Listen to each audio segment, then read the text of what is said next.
Deus abençoe os irmãos. Deus abençoe os irmãos conectados através da internet. Vamos fazer o resumo das páginas 170 a 173, que lemos no culto de quarta. O irmão Brana vai falar sobre a doutrina dos nicolaítas. Este é o tópico. E ele leu a escritura de Apocalipse capítulo 2, versículo 15, que diz o seguinte: assim tens também os que seguem a doutrina dos nicolaítas, o que eu aborreço. Como havíamos visto nas leituras anteriores, a palavra nicolaíta vem de duas palavras gregas, nikal e laos. Nikal significa conquistar e laos significa os leigos. Nicolaíta significa conquistar os leigos. Ali naquela primeira era da igreja, aquilo já era uma obra.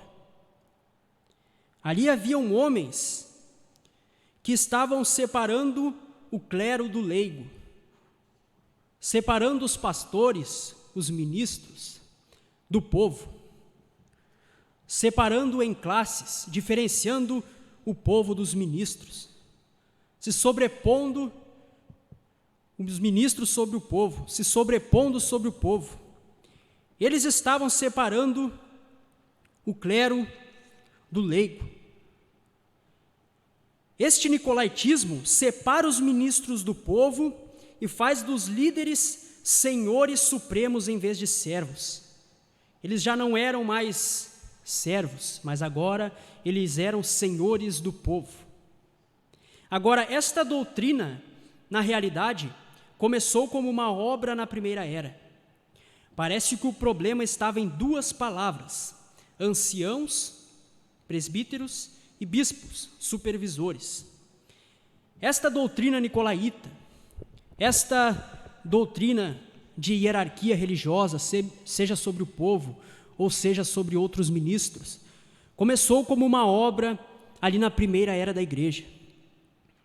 E começou por causa da confusão que alguns homens que já tinham uma mente organizacional, denominacional, surgiu da má compreensão deles acerca de duas palavras: anciãos e bispos.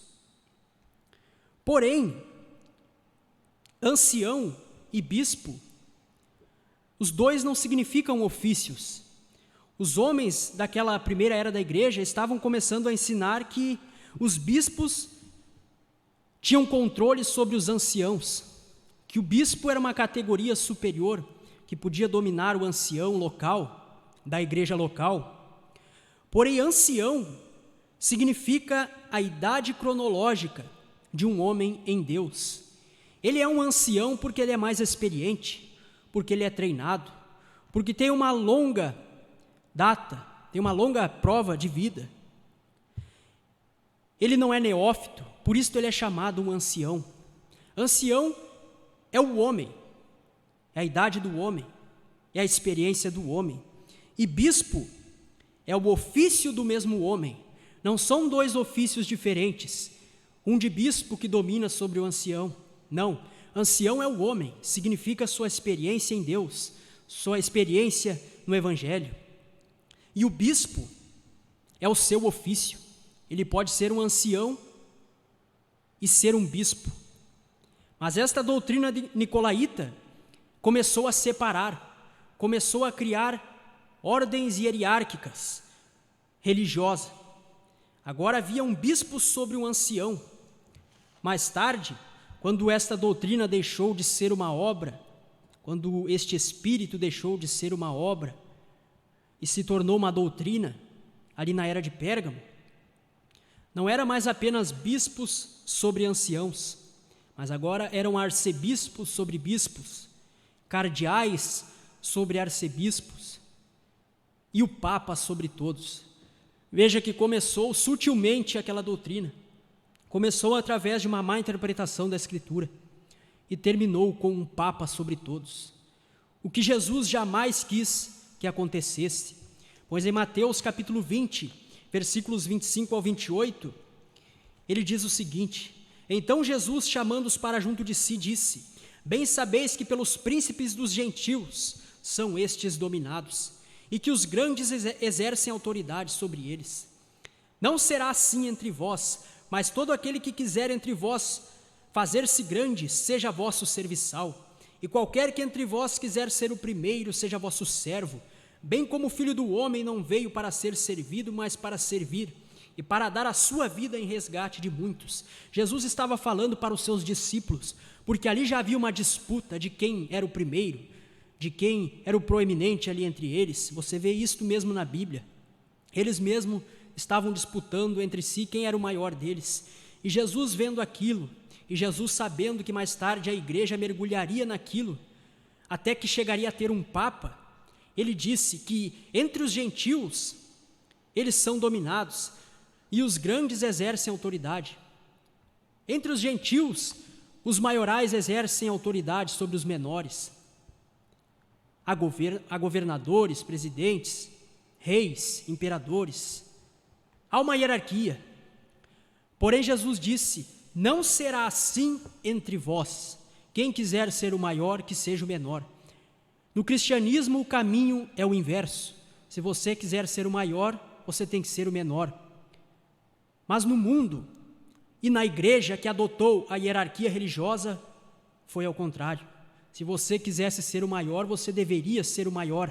Então disputavam cargos entre si, até que chegaram a ter um papa, quando aquela doutrina nicolaíta se encarnou na pessoa do papa, na pessoa de um homem. Aquilo que era um espírito na primeira era se encarnou. E o irmão Brana diz: o que a política de Roma pagã fez que foi a base de seu sucesso? Como vimos nos resumos anteriores, em Apocalipse capítulo 13, versículo 3, diz que esta besta teve uma de suas cabeças uma ferida mortal, que foi curada. E sabemos que esta de uma das cabeças era o Império Romano pagão. Ele teve a sua chaga mortal curada. Ele ressurgiu na forma da igreja, na forma da Roma dos papas, da Igreja Católica Apostólica Romana. Porém, qual foi a base da política de Roma, que foi o seu sucesso? O que a política da Roma pagã fez que foi a base do seu sucesso? Foi dividir e conquistar. Você pode ver isto mesmo na história. Assim que foi a base do governo, a base do sucesso do governo do Império Romano, foi dividir e conquistar. Você vê que a estratégia de muitos governos, até mesmo hoje, é dividir o povo em classes para poder conquistar, ganhar votos. Estratégia de guerra também é dividir as nações, fazer com que haja divisão dentro das nações para que elas enfraqueçam e assim sejam conquistadas. Assim foi que o Império Romano fez. Ele dividia as nações e os conquistava. Mas do mesmo modo, este dividir e conquistar também tem no meio religioso. Quando a Roma pagã se transformou na Roma dos papas, na Roma cristã, ela continuou dividindo e conquistando, mas agora de uma forma espiritual, de uma forma religiosa, dividindo o povo, dividindo ministros, dividindo o clero do leigo, colocando-os acima, dividindo entre cargos eclesiásticos, bispo sobre ancião, arcebispo sobre bispo. Eles começaram a dividir para poder conquistar fiéis, para conquistar poder. E hoje mesmo, vemos isto até mesmo dentro da mensagem, como o pastor Osmar pregou, obra dos nicolaítas, que as supervisores de regiões, a autoridade suprema de uma igreja é o pastor, é o ancião local, não é um bispo, não é um supervisor de uma região, mas é o pastor local. E a igreja é soberana para escolher o seu pastor. Mas estes nicolaítas estavam e ainda fazem, eles faziam e ainda fazem divisão, dividindo os ministros entre cargos, homem sobre homem, pastor sobre pastor. Eles dividem ministérios, eles dividem uma igreja e dali conquistam membros. Vemos muito hoje, eles dividem um ministério, saem para ser um pastor, às vezes de forma forçada, para poder conquistar membros, para ter o seu próprio ministério. E isto é nicolaísmo. E isto sucede até hoje. E eles começaram a disputar o ofício de bispo. Agora que eles entendiam que havia um bispo sobre o ancião, então abriu a porta para uma disputa. Assim como há uma disputa política, agora havia uma disputa religiosa. Todo mundo queria ser o bispo, pois o bispo estava acima do ancião. E isto foi crescendo de tal maneira que a hierarquia religiosa cresceu, porque logo havia arcebispos sobre bispos e cardeais sobre os arcebispos, e no tempo de Bonifácio III havia um papa sobre todos, um pontífice.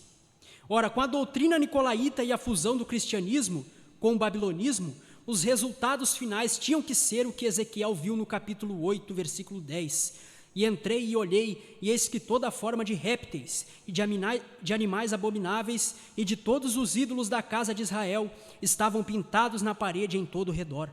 Apocalipse 18, versículo 2. E clamou fortemente com grande voz, dizendo: caiu a grande Babilônia, e se tornou morada de demônios, e coito de todo espírito imundo, e coito de toda ave imunda e aborrecível, porque todas as nações beberam do vinho da ira da sua prostituição.